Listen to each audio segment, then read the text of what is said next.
Rosalyn had heard about shifters being hot was spot on. She put a little sway in her step as she strode into the interview room with tall, dark, and ridiculously handsome behind her.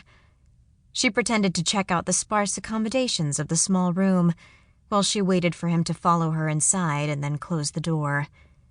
She half expected to see a casting couch in here, given the flustered faces of the two women who had hurriedly left after their brief encounter with this shifter prince of whatever. Maybe he just touched them with that sparking thing that jumped from his hand to hers. What the hell was that? An involuntary shudder of remembered pleasure rippled through her. Oh, get it together, Rose, she scolded herself, forcing an alluring smile as she turned to face the dangerously sexy man leaning against the door. His arms were crossed, and he was checking her out. A flush of heat chased that shiver, her body responding to the hunger in his eyes. He was obviously hot for her, and her body was acting like jumping him was the next obvious step. Fuck. She knew shifters were hot, but she didn't expect this full-body visceral response, much less whatever that magic sparking thing was between them. In theory, physical attraction should make her job here easier, but in actuality, the last thing she wanted was to respond to this powerful man's overwhelming sex appeal. She couldn't afford to lose control like that, and she had zero interest in actually fucking him, despite what her body was trying to tell her. She put a little more flirt into her smile.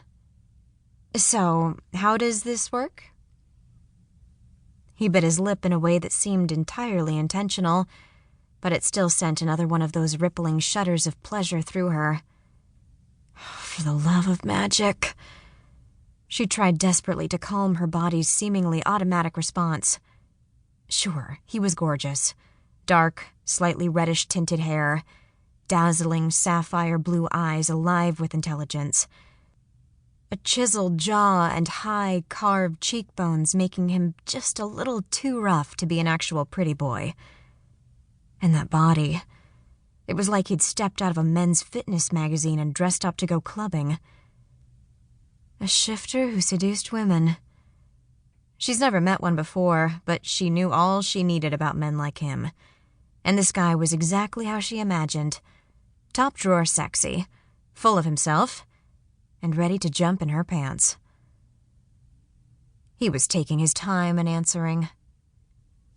"First we talk," he said with a growing smirk.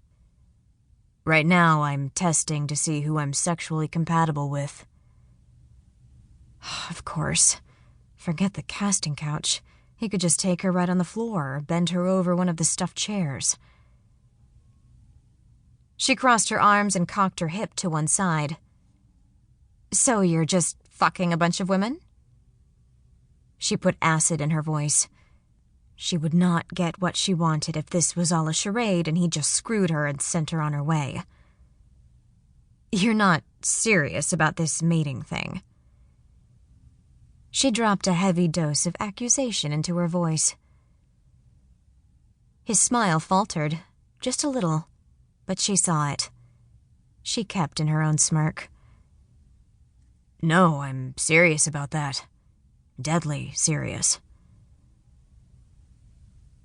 She raised an eyebrow and eased one step closer, letting her arms unlock and her body open a little.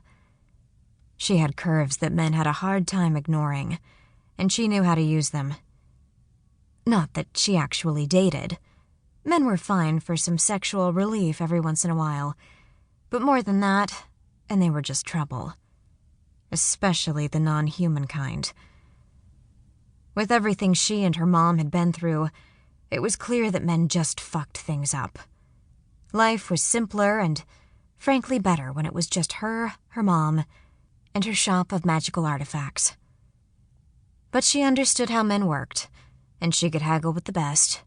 They came and went from her shop peddling their powders and potions and illegally obtained body parts, and she could easily charm them down from their ridiculously overpriced starting offers.